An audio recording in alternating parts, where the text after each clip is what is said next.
प्रिय छात्रों और सभी मित्रों, आप सभी का मेरे YouTube के चैनल उमा लिटरेचर एकेडमी पर बहुत बहुत स्वागत है। और आज हम देखेंगे, हमने चैत्य और विहार का अंतर समझ लिया है पिछले वीडियो में, और आज हम देखेंगे कार्ले चैत्य ग्रह, जो कि सभी चैत्य ग्रहों में सर्वोच्च स्थान रखता है अपना उस समय के। तो कार्ले चैत्य ग्रह जो है पश्चिम कह सकते हैं कि ये महाराष्ट्र की सह्याद्री की पहाड़ियों में बना हुआ है, और यह वास्तुकला चैत्य वास्तुकला के रूप में सर्वाधिक उन्नत माना जाता है।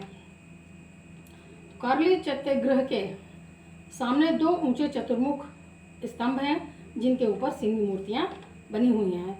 कार्ले चैत्य ग्रह के सामने स्थापित स्तंभों में अब केवल एक शेष है, जो 50 फुट ऊंचा है। स्तंभ का दंड 16 पहल का है। ठीक है, यहाँ पर स्तंभ के शीर्ष पर कमल की पंखुड़ियों की उल्टी आकृति बनी हुई है, जिसके नीचे इसके ऊपर त्रिमेध युक्त चौकी अर्थात 3 बटी हुई डोरी के समान 3 ऐसे बने हुए हैं। तो त्रिमेध युक्त चौकी पर चारों दिशाओं में मुख किए हुए पीठ सटाकर बैठे हुए 4 सिंह बनाए गए हैं, जैसे सारनाथ के सिंह। कमल की उल्टी पंखुड़ियों और त्रिमेध युक्त चौकी के बीच में 16 खारों से युक्त चौकोर पीठिका स्थित है। ठीक है, और ध्वज स्तंभ से आगे बढ़ने पर 2 अटकल स्तंभों पर आधारित 2 मंजिलों वाला मुख मंडप है, जो 52 फुट लंबा और 17 फुट चौड़ा है। हम जानते हैं कि मुख मंडप को ही कीर्तिमुख या सूर्य द्वार कहा जाता था।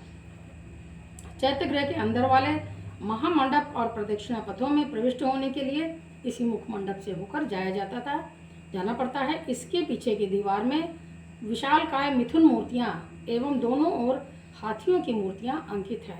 ये मूर्तियां कला की दृष्टि से अत्यंत उत्कृष्ट हैं, और इसके मध्य में चट्टान में कटी हुई चूलों से ज्ञात होता है कि पहले यहाँ संगीतशाला थी, अर्थात गायन और भजन आदि किया करते थे बौद्ध भिक्षु।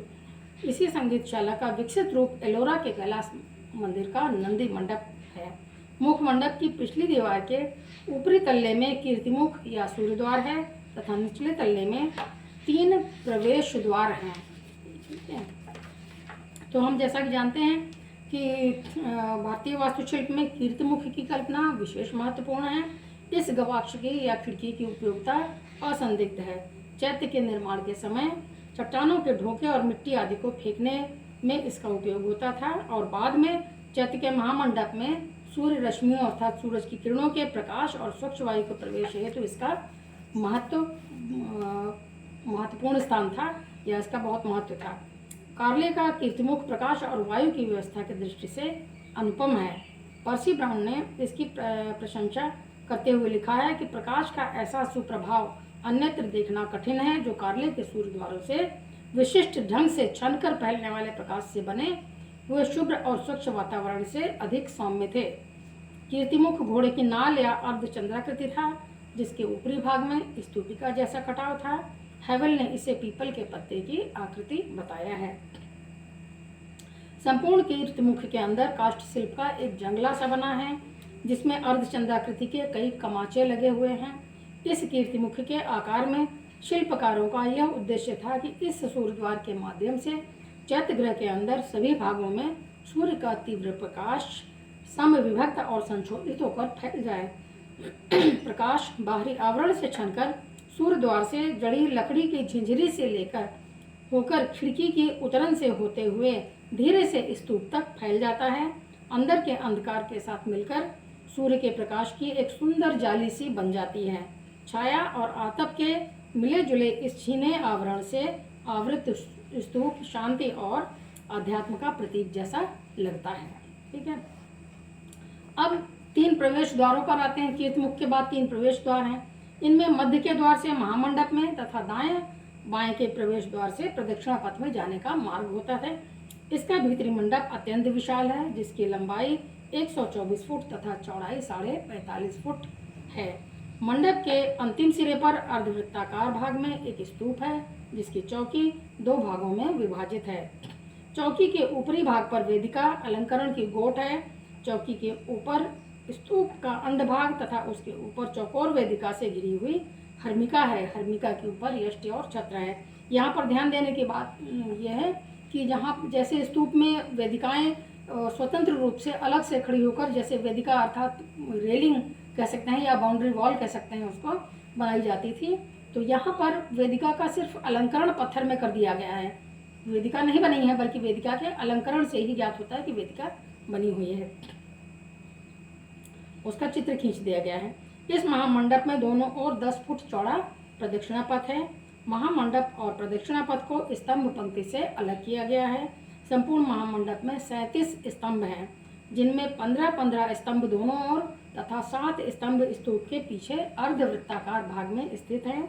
यह 15-15 पंक्ति स्तंभों की पंक्तियां महामंडप और प्रदक्षिणा पथ के मध्य भित्ति का कार्य करती हैं। ये अष्टांगिक स्तंभ नीचे की ओर घटते हुए चौकियों पर स्थित पूर्ण कुंभों में निविष्ट हैं, अर्थात नीचे खंभों में एक पूर्ण घट का आकार बना हुआ, जिससे लगता है कि घड़े के अंदर से स्तंभ निकल रहे हों, ऊपर की ओर वो फैलते चले गए हैं। स्तंभों के ऊपरी भाग पर औंधा हुआ पूर्ण घट है, अर्थात ऊपर भी छत की तरफ भी ऐसा लगता है एक औंधा हुआ घड़ा बनाया गया है, उल्टा घड़ा, जो लहराती हुई कमल की पंखुड़ियों से आवृत हैं। इसके ऊपर चौकी है, जिसके ऊपर आरोहक दंपति मूर्तियों से युक्त मंडप की ओर मुख किए हुए गज संघाट अर्थात हाथी के चित्र मूर्तियां और प्रदक्षिणा पथ की ओर मुख किए अश्व संघाट हैं।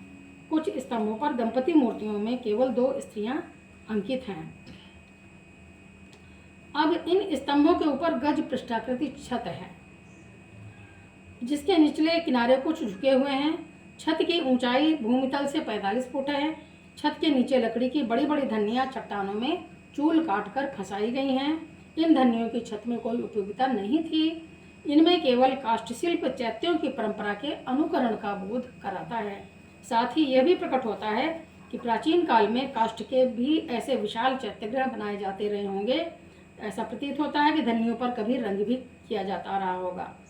चैत्य के महामंडप के अर्धवृत्ताकार गर्भगृह में दोहरी पेटिका पर आधारित स्तूप में पारंपरिक रूप के 2 प्रदक्षिणा पथों की प्रतिकृति है, जिन्हें वेष्टिनी के अलंकरण से स्पष्ट किया गया है। अर्थात एक प्रदक्षिणा पथ स्तूप के चारों ओर बनाया गया है, दूसरा प्रदक्षिणा पथ पूरे स्तूप में होते हुए आयताकार भाग से लेकर अर्धवृत्ताकार से होते हुए फिर आयताकार में पूरे स्तूप का अंदर प्रदक्षिणा हो जाती थी। तो डबल प्रदक्षिणा पथ इसमें बनाया गया है। साथ ही स्तूप के ऊपर एक विशाल हर्मिका है, जिसके चारों ओर मिथ्या वेष्टिनी का अलंकरण है। हर्मिका के मध्य में यष्टि के ऊपर पद्माकार छत्र है, कमल के आकार का छत्र है। कार्य में कई अभिलेख भी उत्कीर्ण हैं कार्य के चैत्य में, जिससे इनके निर्माण काल और निर्माताओं का ज्ञान होता है।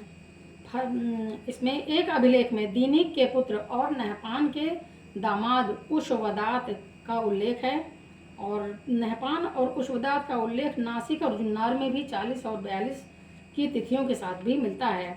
अगर हम इन्हें शक संवत की तिथियां स्वीकार करें तो हमें इसकी काल सीमा 120 ईस्वी निश्चित करनी पड़ेगी। परंतु इस अभिलेख के अक्षरों की बनावट और शैली के आधार पर यह कहा जा सकता है कि चैत्य इससे कुछ और पहले ही निर्मित किया गया होगा। 2 अभिलेख, जिसमें एक अत्यंत बड़े और प्रारंभिक अक्षरों में देवड़ी या मुख मंडप से प्रविष्ट होते ही बाईं और हाथियों के ऊपर तथा दूसरा चैत्य के सामने स्थित स्तंभ पर अंकित है। इसमें लिखा है कि महाराजा भूतपाल और उनके पुत्र अग्निमित्र का उल्लेख करते हुए इस पर्वतीय चैत्यगृह को जम्बूद्वीप में सबसे श्रेष्ठ बतलाता है। पुराणों की सूची से अग्निमित्र शुंग वंश का द्वितीय शासक प्रतीत होता है, जिसने 170-160 ईस्वी के लगभग शासन किया। इसी वंश के देवभूतिका अभिलेख में उल्लिखित भूतपाल से समीकरण किया जा सकता है। चूंकि भूतपाल का विरुद्ध किसी बड़े सार्वभौमिक राजा के लिए प्रयुक्त होता है, अतः इसके तादात्म्य को स्वीकार करना उचित नहीं होगा। फर्ग्यूसन का कहना है कि इस अभिलेखों में प्रयुक्त अक्षरों के आकार और इसकी वास्तुशैली के आधार पर इसे ईस्वी संवत के कुछ पूर्व का अर्थात 50 ईसा पूर्व का मानना कार्य चैत्य का समय उचित होगा।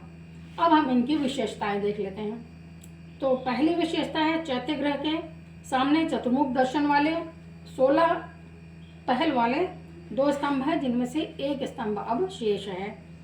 दूसरी विशेषता है स्तंभों पर आधारित 2 मंजिला मुख मंडप है। तीसरी विशेषता है मुख मंडप के आगे निकले छज्जे पर बनी हुई संगीतशाला। चौथी विशेषता है मुख मंडप के ऊपरी तल्ले पर बना सूर्य द्वार या कीर्तिमुख। और पांचवी विशेषता है मुख मंडप के निचले तल्ले में 3 प्रवेश द्वार, जिनमें मध्य के द्वार से महामंडप में तथा दोनों ओर के द्वारों से प्रदक्षिणा पथ में प्रवेश किया जाता है। आपको हम पहले बता चुके हैं। चौथी विशेषता है चैत्यगृह के अंदर का महामंडप और दोनों ओर। सातवीं विशेषता है दोनों ओर 2 प्रदक्षिणा पथ, डबल प्रदक्षिणा पथ। आठवीं विशेषता है अर्धवृत्ताकार गर्भ में चैत्य या स्तूप बना हुआ है। और 9वीं विशेषता है 15 स्तंभों की 2 स्तंभ पंक्तियां, जिनके द्वारा महामंडप से प्रदक्षिणा पथ पृथक होता है। इन तीनों स्तंभों के शीर्ष पर स्थित आकृतियों का शिल्प सौंदर्य की दृष्टि से बहुत महत्व है। और 10वीं विशेषता है इसकी स्तूप के पीछे 7 स्तंभ जो कि सादे बने हुए हैं। और 11वीं विशेषता है इसकी गज पृष्ठाकृति छत, जिसमें काष्ठ शिल्प का प्रयोग है। तो इस प्रकार हम देखते हैं कार्ले का संपूर्ण चैत्य कला की दृष्टि से अनुपम है। इसकी कलात्मकता पश्चिम भारतीय वास्तुशिल्प के सर्वोच्च विकास को हमें सूचित करती है। इस अलंकरणों को देखकर ये स्पष्ट हो जाता है कि यहाँ के शैलवर्धकी दक्षिण कला में पूर्ण निपुण थे। कार्ले में 3 विहार गुफाएं भी हैं, जिसमें से एक 2 मंजिली और एक 3 मंजिली है। चौथी गुफा सातवाहन सम्राट गौतमी पुत्र शातकर्णी के समकालीन पारसिक देववासी हरफान ने दान में दी थी। तो ये हम देखते हैं इस प्रकार से कि कार्ले का जो चैत्य है उस समय के बने हुए बहुत से चैत्र बने। भाजा का चैत्य, कनेरी का चैत्य, बहुत सारे चैत्र उसमें बनाए गए थे, लेकिन कार्ले का चैत्य उसमें सबका शीर्ष है या कह सकते हैं कि नंबर 1 पर है। और जिसमें चैत्य वास्तुशिल्प के सभी अंगों का हमें बहुत सुंदर दिग्दर्शन होता है। तो आशा है कि बौद्धों के ये पूजा ग्रह चैत्य ग्रह हैं और जो विहार हैं वो निवास स्थान हैं। आशा है आपको आज बिल्कुल ये पाठ समझ में आ गया होगा। अच्छा लगे तो जरूर इसे सब्सक्राइब भी करिए, लाइक भी करिए और कृपया सब्सक्राइब अवश्य करें, ताकि मेरा भी उत्साह बना रहे और मैं आपको बराबर पढ़ाती रहूँ। बहुत बहुत धन्यवाद। आज के लिए इतना ही।